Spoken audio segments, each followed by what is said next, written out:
कुछ सहाबा ना जिहाद पे जाते थे तो हज़रत उमर फ़ारूक रज़ी अल्लाह तआला अन्हु उनके घरों पे जाके दस्तक देते थे, फरमाते थे कोई काम है तो बताओ मैं तुम्हारा कर देता हूँ।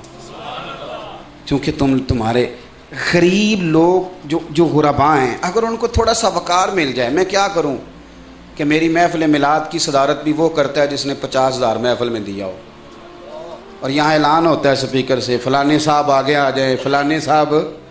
यानी सियासतदान तो पहले ही अहमियत नहीं दे रहे थे माड़े बंदे को, तो अब महफ़िल मिलाद में भी वो फारग हो गया। फ्रंट सीट पे वो बैठेंगे जिनके हाथों में नोटों की दथी है, वो ज़रा अगली सीटों में बैठेंगे, उनको फिर इश्क़ रसूल की डिग्रियाँ मिलेंगी।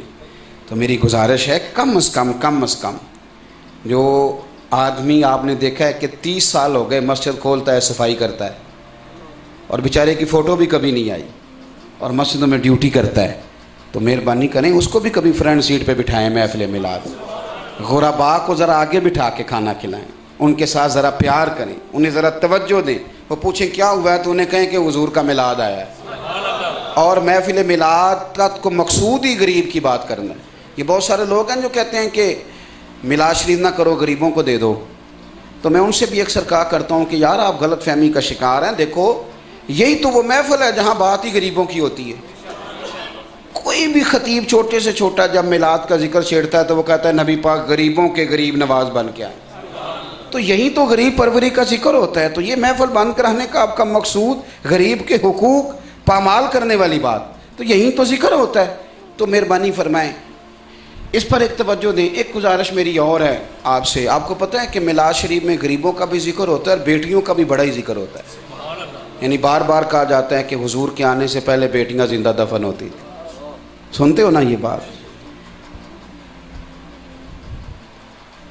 आज भी थोड़ी सी ज्यादती बेटियों के साथ होती है, हिस्सा नहीं देते अब्बा जी बेटी को, बड़ा जुल्म करते हैं और ब्लैकमेल किया जाता है। बहुत सारी जगहों पे तो पहले ही लिखवा लेते हैं, शादी से पहले ब्लैकमेल करते हैं, कहते हैं मेरा मरे का मुंह ना देखना।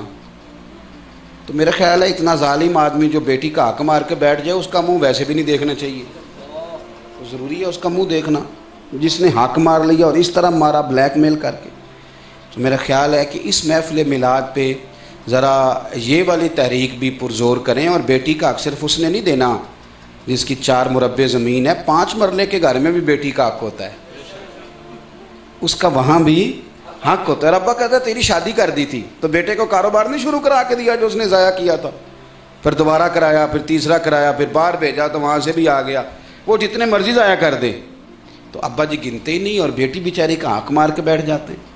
तो इस पर थोड़ी तवज्जो करनी है आप। और भाइयों से मैंने गुजारिश करनी है, भाइयों से, वो भाई जिनको यारों के साथ गप्पे मारने के लिए बैलेंस मिल जाता है और रोटी खानी हो ना कि चलो आज लाहौर चलते हैं खाना खाने, तो उन्हें गाड़ी भी मिल जाती है, दोस्त भी मिल जाते हैं, लेकिन बहन बेचारी इंतज़ार करती रहती है। वो कहती है चलो एक फ़ोन ही कभी कर दे, कभी आ ही जाए। मैं हमेशा कहता हूँ कि बीवी को 1 लाख रुपया दोगे ना छोटी ईद पे शॉपिंग करने के लिए, तो कहेगी तूने को नोखे नहीं दिए, सारा ज़माना ही देता है। लेकिन पुराना सूट दे आओ बहन को जाके, पुराना, तो सारे मोहल्ले की बीवियों को बताएगी मेरा भाई बड़ा अच्छा है, हर ईद पे आता है। तो हमारे लिए सब ईदों से बड़ी ईद ईद मिलादुन नबी है। तो कोशिश करेंगे भाई कि चलो इस ईद पे 12 से पहले पहले बहन को मिल के आए, जाके करेंगे कोशिश इंशाअल्लाह। चले आप हाथ खड़े ना करें, आप अपने दिल से वादा करें, मेरे साथ ना करें, थोड़ा सा मिलें, बेटियों को मिलें, इनके सरों पर ना थोड़ा दस्ते शफ़क़त रखें, थोड़ा इनसे प्यार करें और थोड़ी मोहब्बत करें।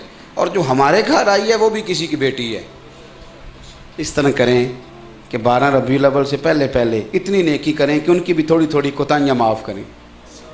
चले इतना ही कह दें कि रबीउल अव्वल शरीफ आया है तो थोड़ा माफ़ करें, थोड़ा दरगुजर करें। औरत बेचारी की अकलादी होती है, वो कुछ काम सही करना भी चाहे तो चूँकि उसका शऊर ही इतना है, थोड़ा दरगुजर वाला मामला, जो मियाँ साहब ने हर वक्त डंडा पकड़ा हुआ ना उससे भी ख़राबी हो रही, थोड़ा दरगुजर वाला मामला।